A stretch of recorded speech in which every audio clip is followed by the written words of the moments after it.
साथियों, RP global media में आप सबका स्वागत है।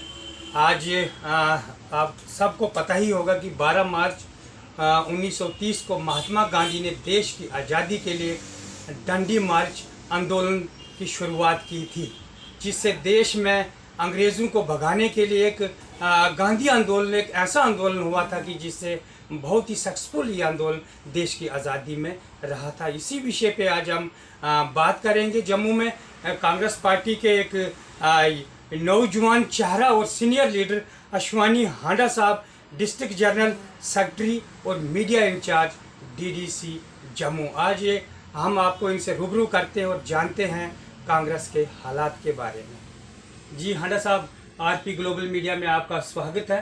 धन्यवाद। और आज का दिन चुना आपने मुझे आपके माध्यम से महात्मा गांधी को श्रद्धांजलि देने का, और उस दिन जिस दिन महात्मा गांधी ने देश के अंदर चिंगारी भरी, आंदोलन की चिंगारी भरी और हमें स्वराज दिलाया, तो लगभग 25 दिन का 12 मार्च को ये दांडी जो आंदोलन था उसकी शुरुआत की महात्मा गांधी ने। 240 मील तकरीबन 386 किलोमीटर की यात्रा की, और इस 16 दिन जो है वो महात्मा गांधी हर दिन जो है अपने लगभग 80 साथियों के साथ पैदल यात्रा करते थे। और 12 मार्च से शुरू हुई ये यात्रा 6 अप्रैल को ख़त्म हुई, और 6 अप्रैल के ख़त्म होने पर जो काला कानून था, जो नमक का कानून, जिस तरीके से अत्याचार किया जाता था किसानों के ऊपर और उनसे जबरन खेती कराई जाती थी, बुआई कराई जाती थी नमक की, उस नमक के आंदोलन से स्वराज्य की नई चिंगारी भरी और एक बहुत ही महत्वपूर्ण आंदोलन साबित हुआ हमारी आज़ादी के लिए।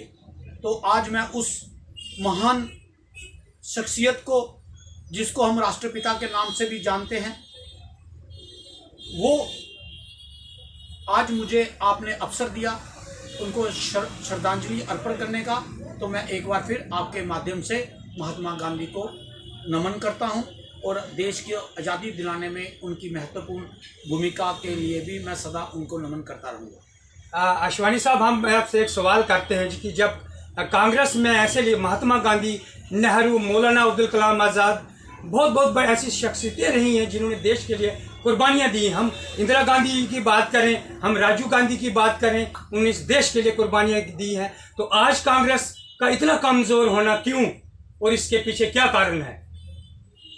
देखिए, जब कोई कुर्बानी देता है, वो कुर्बानी जो है वो देश की सेवा के लिए देता है।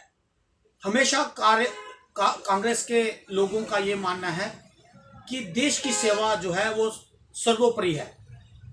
जो लोग अपनी महत्वाकांक्षाएं पूरी करने के लिए और सत्ता पाने के लिए ही सिर्फ कार्य करते हैं, वो हमेशा कामयाब नहीं होते हैं। और आज जिस तरीके से देखा जा रहा है कि कांग्रेस के अंदर जो स्तर है पॉलिटिक्स का, वो कुछ ना कुछ उसमें कमी आई है, और कहीं ना कहीं हम गन्ना में जो है वो कमज़ोर रहे हैं। जिस तरीके से हमारी विपक्षी पार्टियां जो हैं वो गन्ना में अव्वल रही हैं। हमारी ऑर्गेनाइजेशन को और हाईकमान को इसके बारे में संज्ञान लेना चाहिए, और आने वाले दिनों में जिस तरीके के हालात बन रहे हैं देश के अंदर, जिस तरीके से डिक्टेटरशिप जो है वो हावी है देश के अंदर, और आज आपने देखा कि अमेरिका की एक एजेंसी ने जो हमारे देश के बारे में ये कहा कि देश के अंदर लोकतंत्र जो है वो ख़त्म होता जा रहा है और डिक्टेटरशिप हावी होती जा रही है, ये बहुत ही चिंता का विषय है।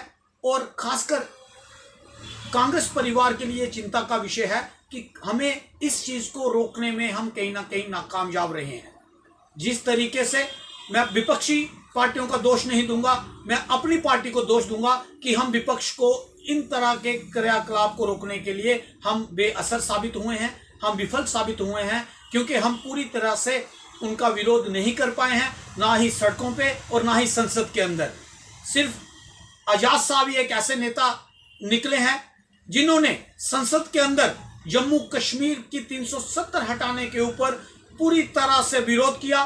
और जिस तरीके से आजाद साहब ने विरोध किया, उनके कुछ साथियों ने विरोध किया और आज उनको G23 का नाम दिया जा रहा है। वो भी एक चिंता का विषय है, वो भी एक निंदनीय विषय है।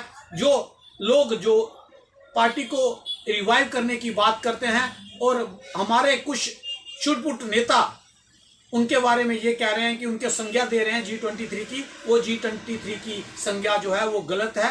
वो कांग्रेस के हित की बात कर रहे हैं, कांग्रेस को आगे कैसा बढ़ाया जाएगा इसकी बात कर रहे हैं। अगर ऐसी बात करना कि कांग्रेस आगे बढ़नी चाहिए, कांग्रेस लोगों के मसाइल को लेके सरकार के पास जाए, सरकार को बताए कि लोगों के आज मसाइल क्या हैं।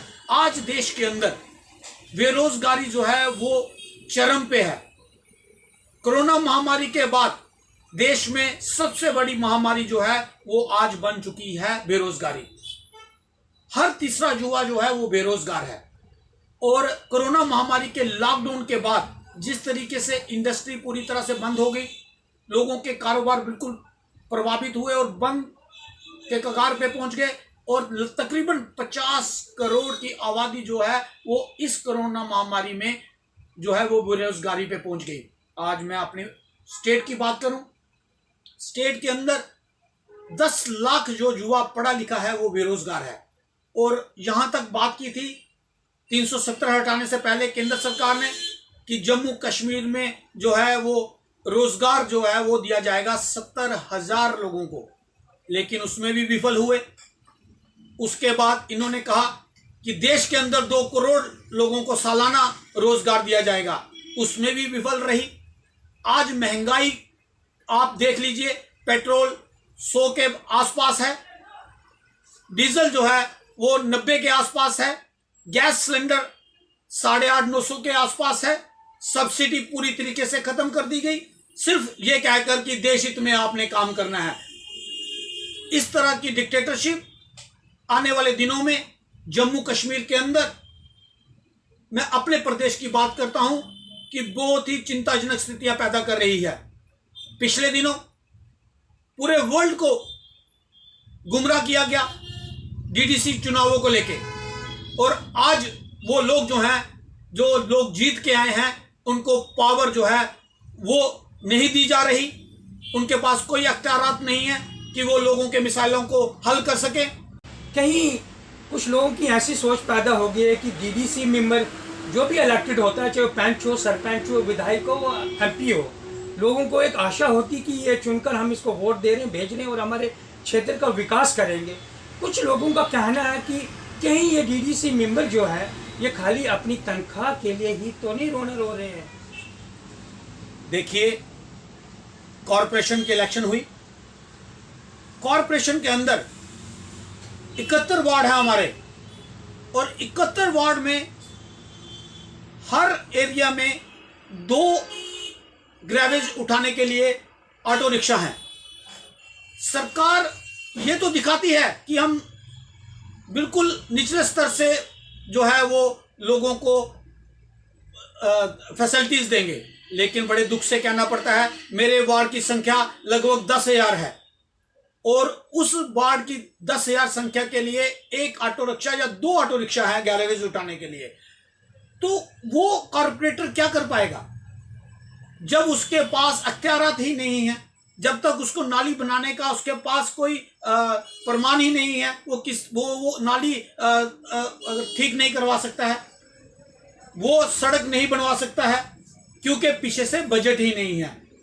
भारतीय जनता पार्टी हमेशा देखा गया है कि सिर्फ और सिर्फ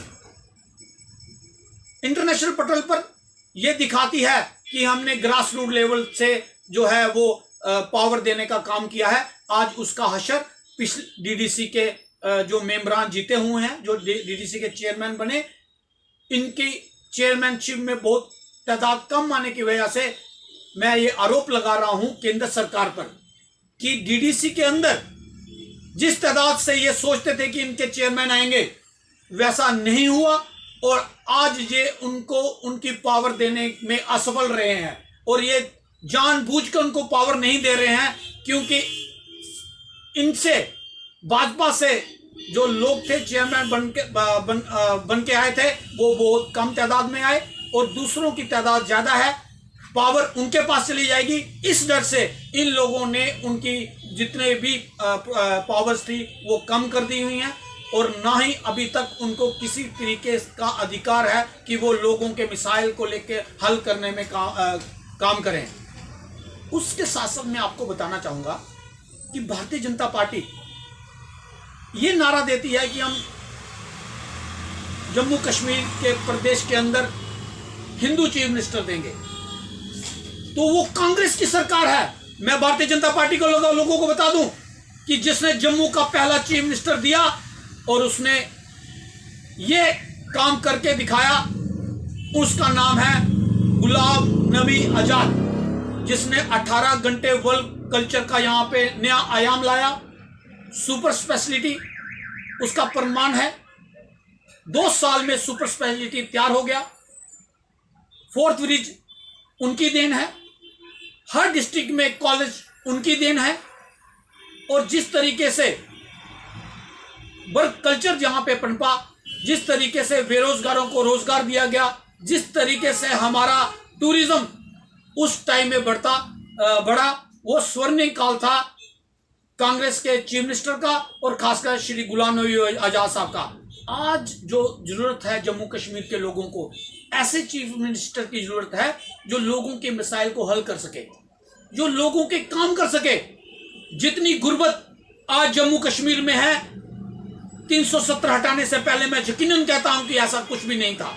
यहां पे लोग बड़े आराम से अपना जीवन यापन कर रहे थे, अपना रोजगार कर रहे थे। हाँ, आतंकवाद था, वो आज भी है, बल्कि इससे बड़ा है पिछले कुछ सालों में। जिस तरीके से लोगों को नजरबंद कर दिया गया 370 के नाम पे, आज जम्मू कश्मीर का युवा, जम्मू कश्मीर का विद्यार्थी पूरी तरह से अपने आप को विफल साबित कर रहा है पूरे देश के अंदर। जिस तरीके से उनको नजरबंद करके उनकी पढ़ाई बर्बाद कर दी गई। जो लोग IAS, KAS और अदर स्ट्रीम में अपना कंपटीशन करते थे वो अब नहीं कर पा रहे हैं। बच्चे जो 9th, 10th और 12th के एग्जाम देने थे वो भी पिछले 2 साल से नहीं दे पाए हैं।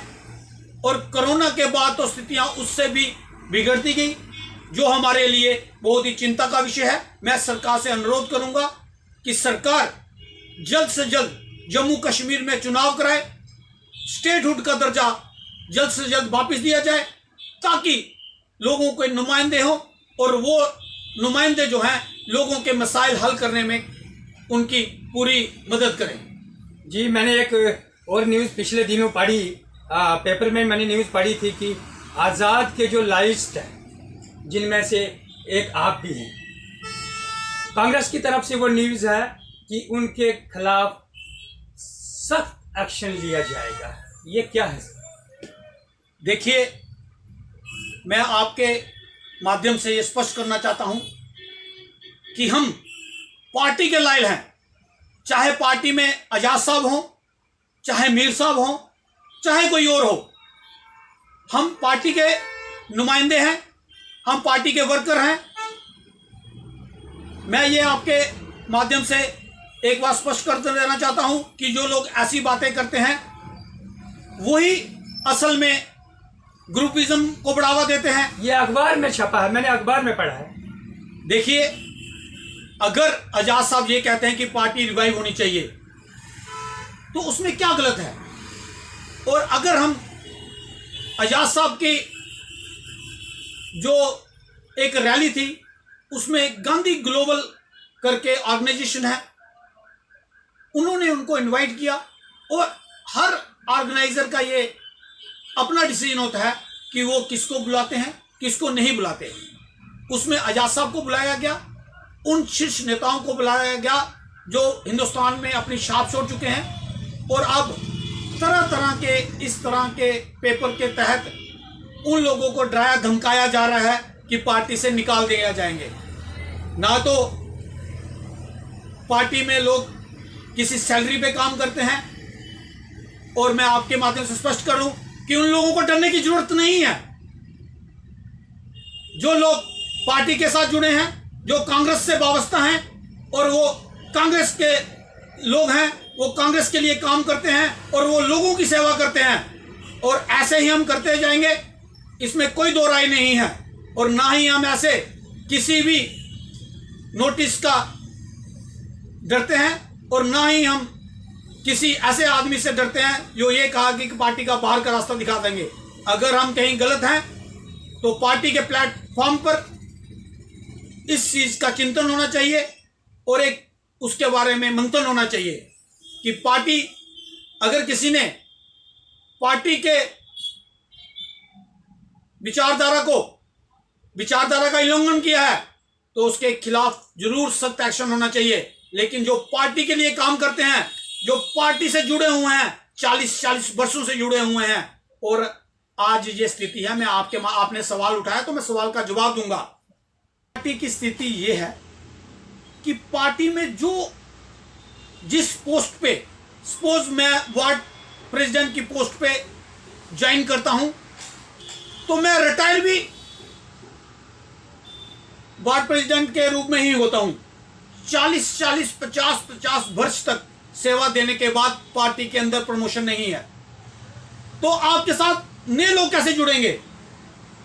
और ग्रुपिज्म इतना बढ़ चुका है कि पार्टी के अंदर उन लोगों को तरजीह दी जाती है जो चापलूसी करते हैं, और ना ही वो लोगों के साथ हैं, लोगों के बीच में हैं, और सिर्फ बड़े पदों पे पदासीन लोगों की चापलूसी करके पार्टी के ओहदों को हथियाते हैं, और फिर इस तरह के नोटिस निकलवाए जाते हैं उन लोगों के खिलाफ जो लोगों के बीच हैं, जो पार्टी में कई वर्षों से अपना कार्यकाल दे रहे हैं, और उनको ना पार्टी ने किसी तरीके की इलेक्शन के अंदर मदद की, ना ही इलेक्शन में उनको, ना तो कॉरपोरेशन के इलेक्शन में उनको कोई सीट देगी, ना उनको एमएलए की सीट दी जाती है, ना ही उनको एमपी की सीट दी जाती है। एक ही नेता पार्टी के अंदर कॉरपोरेशन की इलेक्शन भी लड़ता है, वही डीडीसी की इलेक्शन भी लड़ता है, वही एमएलए की इलेक्शन लड़ता है, वही एमपी की इलेक्शन लड़ता है। तो आखिर जो बेचारा कार्य करता है वो कब नेता बनेगा, वो कब लोगों के मसाइल हल करेगा? तो इसी तरह उसका ग्राफ घटता जाता है और पार्टी का ग्राफ भी घटता जाता है उसके साथ साथ। तो इसका चिंतन करने की जरूरत है पार्टी के शीर्ष नेताओं को कि वो ऐसा करे जिस तरह की हमारी विपक्ष की पार्टी हर 3 साल के बाद, हर 2 साल के बाद उस कार्यकर्ता की अकाउंटेबिलिटी चेक करती है और उसी के हिसाब से उसको प्रमोशन देती है। जब तक आप प्रमोशन सिस्टम नहीं लाएंगे, अच्छे कार्यकर्ता को एप्रिसिएशन नहीं देंगे, तब तक पार्टी का विकास होना, पार्टी को अपलिफ्ट होना बहुत मुश्किल है, मेरा ये मानना है। धन्यवाद अश्वनी साहब, आपका बहुत बहुत धन्यवाद आरपी ग्लोबल मीडिया से जुड़ने का। चलो कांग्रेस का इनका पार्टी का अंदरूनी मसला है, उस विषय में हमें वो बात करने की ज़रूरत भी नहीं है, लेकिन इनका साफ कहना है डीडीसी चुनाव के ऊपर कि ये जम्मू कश्मीर के लोगों के साथ एक धोखा ही है, क्योंकि जो डीडीसी के मेंबर इलेक्ट होकर आए हैं उनके पास ना तो कोई पावरें हैं, ना कोई सिस्टम है, कोई कुछ भी नहीं है जिससे जम्मू कश्मीर में एक और परेशानी पैदा होने जा रही है। तो आगे सरकार उस विषय पे क्या करेगी वो सरकार को पता है। और दूसरी बात, जहाँ तक इन्हें कही कि गुलाम नबी आज़ाद के लाइस्ट हैं ज़रूर, और गुलाम नबी आज़ाद जम्मू कश्मीर के मुख्यमंत्री रहे हैं और काफ़ी कद्दावर लीडर हैं कांग्रेस के, जिनकी तारीफ कांग्रेस ही नहीं नेशनल कॉन्फ्रेंस के chief pattern doctor Farooq Abdullah ने भी हाल में की थी कि गुलाम नबी आज़ाद कांग्रेस के थे, कांग्रेस के हैं और कांग्रेस में रहेंगे, और जम्मू कश्मीर को गुलाम नबी आज़ाद की ज़रूरत है। ये आशवानी साहब का क्लियर कहना है। आप देखते रहिए आरपी ग्लोबल मीडिया जम्मू।